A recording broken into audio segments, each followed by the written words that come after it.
বাংলাদেশের সাথে চীন ও পাকিস্তানের সম্পর্ক নিয়ে ভারত এত চিন্তিত কেন? এজন্য বাংলাদেশের সাথে ভারতের রাজনৈতিক কৌশলে দায়ী দক্ষিণ এশিয়ার ভূ রাজনৈতিক বাস্তবতায়। আসসালামু আলাইকুম। দক্ষিণ এশিয়ার ভূ রাজনীতি নতুন মোড় নিচ্ছে। বাংলাদেশের সঙ্গে চীনের অর্থনৈতিক সহযোগিতা বাড়ছে। একই সঙ্গে বাংলাদেশ ও পাকিস্তানের মধ্যে কূটনৈতিক যোগাযোগ বেড়েছে। এইসব পরিবর্তনকে ভারত কেন এত গুরুত্ব দিয়ে পর্যবেক্ষণ করছেন? কিছু বিশ্লেষকের মতে এর পেছনে ভারতের নিজস্ব আঞ্চলিক কৌশল, সীমান্ত নীতিগত, বাণিজ্যিক সম্পর্ক এবং প্রতিবেশী দেশগুলোর সঙ্গে সম্পর্ক পরিচালনার ধরনও আলোচনার বিষয়। অন্যদিকে অনেক বিশ্লেষক মনে করেন এটি মূলত পরিবর্তিত বৈশ্বিক বাস্তবতা এবং বাংলাদেশের বহুমুখী পররাষ্ট্রনীতির স্বাভাবিক ফল। তাহলে আসল বাস্তবতা কী? আজকের ভিডিওতে আমরা তথ্য, ইতিহাস এবং আন্তর্জাতিক সম্পর্কের আলোকে এই প্রশ্নের উত্তর খুঁজে দেখব। বাংলাদেশ কেন এত গুরুত্বপূর্ণ? বাংলাদেশে আজ শুধু একটি উন্নয়নশীল দেশ নয়, এটি দক্ষিণ এশিয়ার অন্যতম গুরুত্বপূর্ণ ভূরাজনৈতিক কেন্দ্র। বাংলাদেশে রয়েছে বঙ্গোপসাগর প্রবেশদ্বার, চট্টগ্রাম ও মংলা বন্দর, দক্ষিণ ও দক্ষিণ পূর্ব এশিয়ার সংযোগ এবং দ্রুত বিকাশমান অর্থনীতি। এই কারণে ভারত, চীন, যুক্তরাষ্ট্র, জাপান, ইউরোপীয় ইউনিয়ন সহ বিভিন্ন দেশ বাংলাদেশের সঙ্গে সম্পর্ক আরও শক্তিশালী করতে আগ্রহী। চীনের সঙ্গে বাংলাদেশের সম্পর্ক কেন বাড়ছে? গত এক দশকে বাংলাদেশের সেতু, টানেল, বিদ্যুৎ, শিল্পাঞ্চল, অর্থনৈতিক অঞ্চল এবং বিভিন্ন অবকাঠামো প্রকল্পে চীনের অধিকাংশ উল্লেখযোগ্যভাবে বেড়েছে। বাংলাদেশের অন্যতম বৃহৎ বাণিজ্যিক অংশীদার ও চীনের শুল্ক সুবিধা, বিনিয়োগ এবং প্রযুক্তিগত সহযোগিতা বাংলাদেশের অর্থনীতির জন্য নতুন সুযোগ তৈরি করেছে। বিশ্লেষকের মতে দক্ষিণ এশিয়ার অর্থনৈতিক উপস্থিতি শক্তিশালী করা চীনের বৃহত্তর কৌশলের অংশ। পাকিস্তানের সঙ্গে সম্পর্ক কেন আলোচনায়?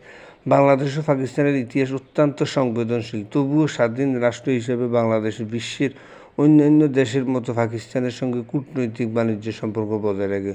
সম্প্রতি সময়ে কিছু উচ্চ পর্যায়ের বৈঠক ও যোগাযোগে আন্তর্জাতিক গণমাধ্যম আলোচনার জন্ম দিয়েছে।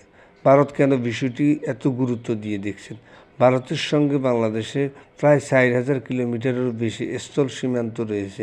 নিরাপত্তা, বাণিজ্য, নদীর পানি, সীমান্ত ব্যবস্থাপনা এবং উত্তর পূর্ব ভারতের যোগাযোগ সব ক্ষেত্রে বাংলাদেশের জন্য গুরুত্বপূর্ণ। একই সময়ে ভারতের সঙ্গে চীনের সীমান্ত বিরোধ এবং পাকিস্তানের সঙ্গে দীর্ঘদিনের রাজনৈতিক ও নিরাপত্তা উত্তেজনা রয়েছে। ফলে বাংলাদেশের সঙ্গে চীন বা পাকিস্তানের সম্পর্ক যে কোনো নতুন অগ্রগতি ভারত কৌশলগতভাবে দৃষ্টিকোণ থেকে পর্যবেক্ষণ করে, এমন মত অনেক আন্তর্জাতিক সম্পর্ক বিশেষজ্ঞরা। ভারতের কৌশল কি এই পরিস্থিতির জন্য দায়ী?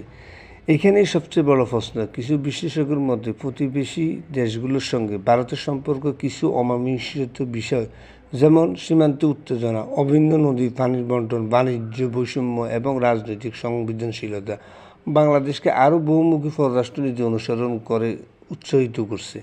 অন্যদিকে অনেক বিশ্লেষক মনে করেন বাংলাদেশের চীনের কারণে অর্থনৈতিক উন্নয়ন, অবকাঠামো, বিনিয়োগ এবং বৈদেশিক বাণিজ্যের সুযোগ, এটি শুধু ভারতের নীতির প্রক্রিয়া নয়, অর্থাৎ বিষয়টি একক কোনো কারণে ব্যাখ্যা করা যায় না। বাংলাদেশের জন্য সবচেয়ে বেশি বুদ্ধিমানের কৌশল কি?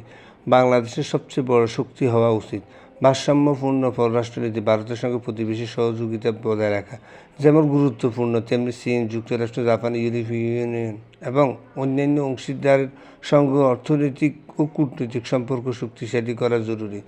কোনো একটি দেশের উপর অতিরিক্ত নির্ভরতা নয়, বরং জাতীয় স্বার্থকে অগ্রাধিকার দেওয়াই দীর্ঘমেয়াদী বাংলাদেশের জন্য সবচেয়ে কার্যকর পথ।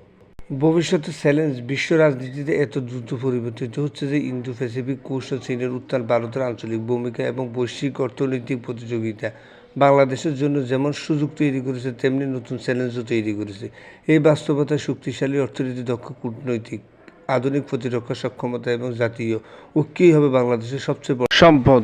বিশ্ব রাজনীতিতে স্থায়ী বন্ধু বা স্থায়ী শত্রু বলে কিছুই নেই। স্থায়ী হয় জাতীয় স্বার্থ, তেমনি বাংলাদেশের সামনে নতুন চ্যালেঞ্জ রয়েছে, নতুন সুযোগও রয়েছে। তাই শুধু আবেগ নয়, তথ্য দিয়ে দক্ষ কূটনীতি এবং ভারসাম্যপূর্ণ আন্তর্জাতিক সিদ্ধান্ত, দক্ষ কূটনীতি এবং ভারসাম্যপূর্ণ আন্তর্জাতিক সম্পর্কই পারে বাংলাদেশের সার্বভৌমত্ব ও উন্নয়নকে আরও শক্তিশালী করতে। আপনার কি মতো? বাংলাদেশ কি বর্তমান পররাষ্ট্রনীতি অব্যাহত রাখবে, নাকি নতুন কৌশল গ্রহণ করা উচিত? আপনার যুক্তিসঙ্গত মতামত কমেন্টে জানান। ভিডিওটি ভালো লাগলে লাইক, শেয়ার এবং সাবস্ক্রাইব করতে ভুলবেন না। ধন্যবাদ।